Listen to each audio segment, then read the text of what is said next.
Look at the stage here as we get ready to load into the Land of Dawn for this game number 1 in this best of 2. Very crucial matchups here to round out Group A, as again, by the end of the day, we know where these teams are going to fall into place, the top 2. Now jumping into it, we have to see exactly what they want to do with this lineup, how they want to utilize the picks that they went with. Great inputs again from the analyst stand there, but man, RRQ Akira, I love what they're doing. They have a great front line with this. I'm just wondering how they'll be able to utilize the back line later on. But we know Gusta Lagusta, man, he loves this quad pick, rolls with it. You can also see some of the emblems they're rolling with. Nothing too crazy just yet, like we've seen in the past. But so far, lane's kind of already falling into place here. Slowly but surely, I think in this matchup, it'll come down to the mid control. I think for the most part, in day number 1, we saw that whoever got mid prio, they just have so much to play with in the game. They're actually able to dictate the game. And RRQ Akira, hey, game number 2, that was exactly how they were able to pop off, beat Evo's Glory at their own game. But something I do want to talk a little bit about is this gold lane matchup for Gusta Lagusta. Sunshine's going to have a better time here on the Moskov compared to the Claude. And you can already see Gusta getting punished by that Spirit of Misery. He's already used the regen too, so he's going to be forced to recall as we do get a... Well, I don't know, but it looks like we could possibly be jumping back into the game here, and it looks like we are. So, again, jumping into it, it's only under the 4-minute mark. The players got everything situated here and set up with that. So, still, it looks like, too, you know, for both teams, they want to go ahead and just wait for this first objective to come up. Not all these level 4s online just yet, so as they go ahead and kind of wait for that, this is going to be crucial. Like I said, with this Terizla pick, you need that penalty zone available, but both junglers will go ahead and start this up for now. RQ going to hold this up in front. This is what we see Fredrins do all the time, and pair it up with Luis. Not sure.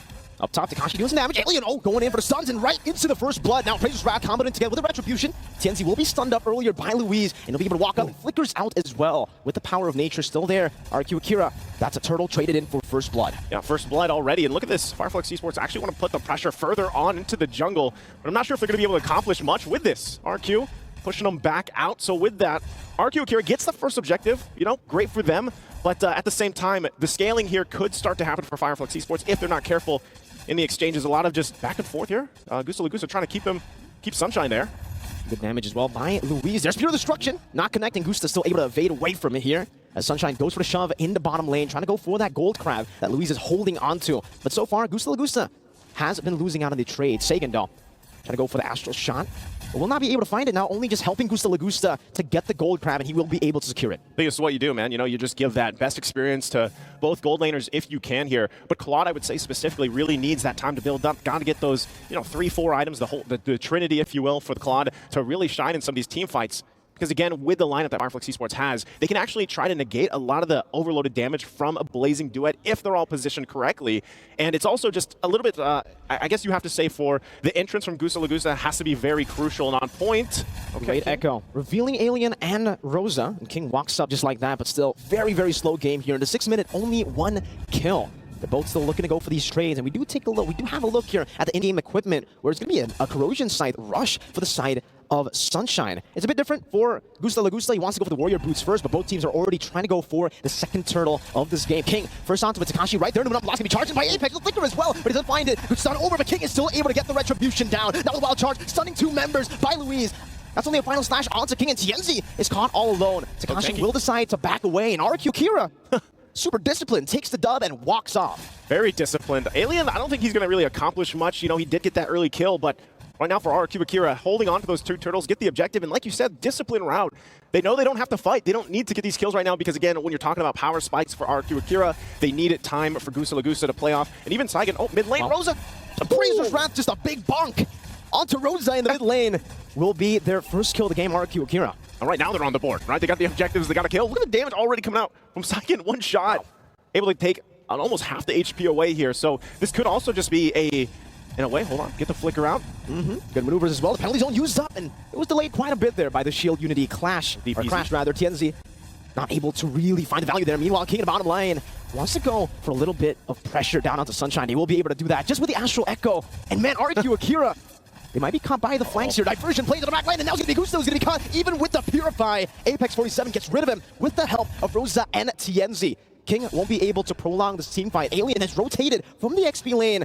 And it seems for both teams, they will disengage once again. RRQ Akira trying to defend in the bottom lane with the wave already shoving back to them. 4 members of Fireflux still here in the bottom side of the map. But King wants to walk the Sunshine, goes for the Retribution. Astral Sphere connects as well. TMZ trying to go for the backup as well. The Purify there will not work for him. It's a wild charge straight to the back to find Sunshine. And it's now a yin-yang reaction to be used up. King gonna go on for the Stacks Appraisers round. Apex 47 able to displace himself. Takashi with a penalty zone. Locks him in the back line, and Takashi will be able to get that 1 kill on the board. Apex forced to run away up top. Vengeance forcing a blazing duet now. Alien seems like he's comfortable still going for that trade. Man, Takashi just taking a journey down to the bottom lane, and now they're going to take the journey up here to the top as the 3rd turtle of this game is up. They could possibly just go ahead and go 3 for 3 with the objectives. They're going to be forced back. TNC stopped. Full neutral objective control for RRQ Akira. And just like we saw in turtle number 1, turtle number 2, they're utilizing the turtles, taking it slow, and then going back. Alien still has a little bit of spot. His barrier down. Louise trying to go for an angle of attack here. The Vengeance will be able to be used up. The taunt catches him, and Alien still is able to get out. Gets that Vengeance, a cheeky little one, onto the green camp. And RRQ Akira push the pace now up top. Trying to go for the turrets. 3 turtles, 1 big turret for RRQ Akira in the first 9 minutes. Yep, you can already see that second item picked up here now for Gusta Lagusta. Has the DHS alongside the Golden Staff. Working on the next one. Meanwhile, Sunshine's still working, but look at this. Louise gets 2-man wild charge straight into the blazing duet, but the final slash catches them all. Rosa, yin-yang reaction still in the back line, dealing so much damage as Sunshine joins in the fray. Takashi gonna be flanked by Sunshine. It'll only give Rosa some more time to go for a creative angle. Diversion into the back. King gets spotted out, brought back again by the yin-yang reaction into the spears of Sunshine. What a diversion. This is what we were talking about in the draft. As we take a look at the replay here, look at this initiation. RRQ Akira wanted to fight here and talk about a Spear of Destruction from Sunshine also to join the fight. And watch as that diversion is going to be used. We don't get a look at it, but it was cut. It cut off the retreat from RRQ Akira. Again, Flux Esports really utilizing this lineup that they have. And so this, I feel like, you know, they were kind of falling behind a little bit from RRQ Akira, getting the lead, especially the objectives. But now they've been checked. They don't want to actually continue to make a wrong move like that. You know, they initiated again with a wild charge that they had available to them. And so with that, RRQ Akira finds themselves kind of resetting a little bit. Again, this is a Lord that's coming up in less than 10 seconds. Flux Esports is in a position now because of that last exchange, that last fight. They're good to fight this off if they want to. And it looks like if they want to get a kill early on before they even commit to this first Lord fight, they could surely do that. They're waiting. Also, Alien is almost going to have that flicker available just a couple seconds. We've seen it time and time before. The Arlot can start and win a fight just with initiation. But Lord's already going to be started up by King. And you can see that half health. This is what we see all the time with these Fredrin picks, but Flux Esports will get in position here. Keep an eye on as well where the Spear of Destruction ends up landing. Poison's right into the Appraiser's wrath. The final slash unable to displace him in time as Takashi will be isolated in the back line as Apex 47. His Numenon Blast will be cancelled out by that barrier on Louise. It'll be a trade once again, Takashi for the Lord. Diversion into the back, just sending TNZ for that flank. Gusta Lagusta trying to go for the clear right now, and you can see there the bounce of the Guardian's Bulwark, sending the Astral Sphere back towards RRQ Akira, but still, for Fireflux, they'll be able to get a trade down in the bottom lane as well. Louise, Sunshine with Conceal now. It's going to be the Abyss Walker by Sunshine. A Spear of Misery onto King, dealing a whole lot of damage on this Moscow pick. Apex 47 now coming in with a backup, and Sunshine should be able to find the space now to go for the clear on the first Lord. Alien win for that final slash. Not going to happen, so they're going to clear out that Lord there. But you could see that damage already coming out from Sunshine. Did just pick up the DHS, I believe it was, as well, to kind of round up his 3 core items that he needed. Let's take a look. Okay, Corrosion Scythe, he's got the DHS and the Golden Staff now. Pretty much even.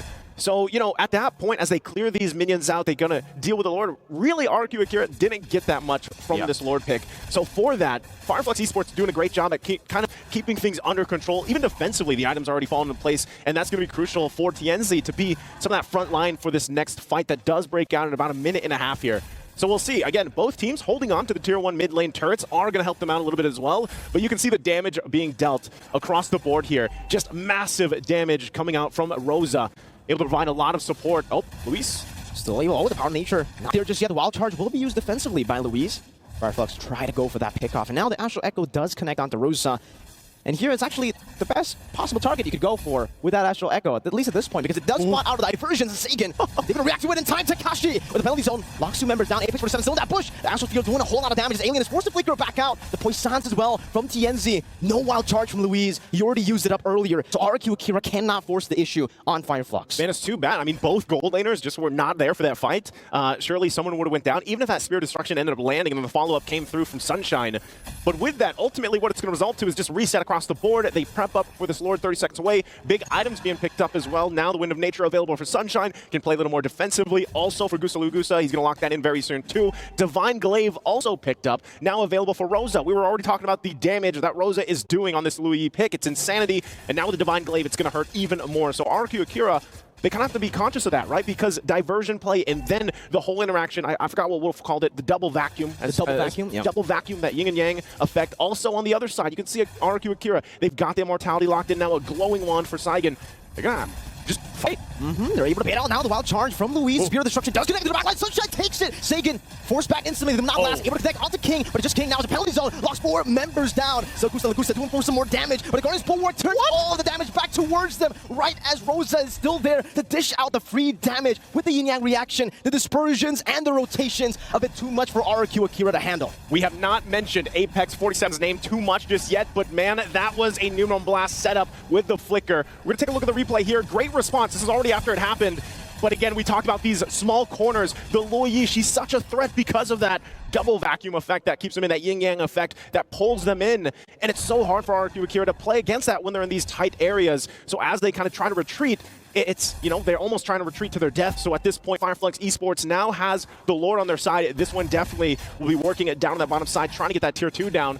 RRQ Akira, on the other hand, things are falling into place, but it looks like every single time, item-wise, even with their nearly identical items, I mean, itemization, it's nothing too drastic of a gold lead for either team. They're having a hard time fighting. And if you look at just the lineup here, that's probably the big case of it. Gusta Lagusta has not had an opportunity yet to really use this Claude for an entry point with a Blazing Duet. And Flux Esports, on the other hand, even if Sunshine isn't there, they have good fighting potential because, like we talked about with Rosa, and now we get some Olympic Roar online. Diversion. The final slash too, but they're unable to find it. Wild charge by Louise. Straight onto Rosa, caught in the Appraiser's Rat too. As Takashi swings the hammer down. Sunshine now joining the fight with the Spear of Destruction as Alien deals with Takashi in the backline. But King gets a 3-man taunt straight into the barrier. Apex 47 going to be trapped and isolated, but still has the Bulwark that's dishing the damage back towards RRQ Akira. Now the Spear connecting on the Apex 47. Sunshine with the Spear of Misery catches them right in the wall, but is unable to finish them off. Great kite back from Flux Esports, but it's also a pretty good shutdown by RRQ. Oh my god, both these teams, the team fighting that they have, man, it's absolutely insane. We're going to take a look at the replay again. Great diversion. They collapse down, but this time, RRQ Akira, with the help of just being in their base on this side, able to just kind of go for the fight and come out on top, but they couldn't get the kills that they were looking for exactly, and Sunshine luckily was there to help them out as well for Flux Esports. So what it's resulted into is just that tier 2 turret also in that bottom lane. Both teams, you know, holding on to nearly the same amount of pressure when it comes to these itemizations, but the lineup, like I said, with Flux Esports, so far Sunshine has been really hard to get to, and you can see the damage he's even doing to Luis, man. Once he picked out the Malefic Roar, he's already a huge threat even to Luis, even to Takashi when they try to initiate with this. I mean, look at the damage taken, you know, and Tienzi, like we said, he was getting, he was playing real up front, mid lane, Takashi chain CC, penalties on the counter, them not blast, but it still goes through and it catches the right to the final slash. Sunshine with the Spear of Destruction to the backline, now wreaking havoc onto RRQ Akira. 2 members taken down, and the Lord enhanced this time. Will be spawning in the game. Tienzi will be able to go in with the shield unity, zoning the backline away from the minion wave. That's going to be crashing down. The final slash of his place. King right now is actually Rosa with the yin-yang reaction, taking Gusta Lagusta out of the fray, out of the play, and out of the land of Dawn. As King tries desperately to go for a 3-man taunt, he does, but he'll pay for it with his life. That's it. Sunshine and the Mistwalker to the front again to crack that base open, and it's game 1 over to Flux.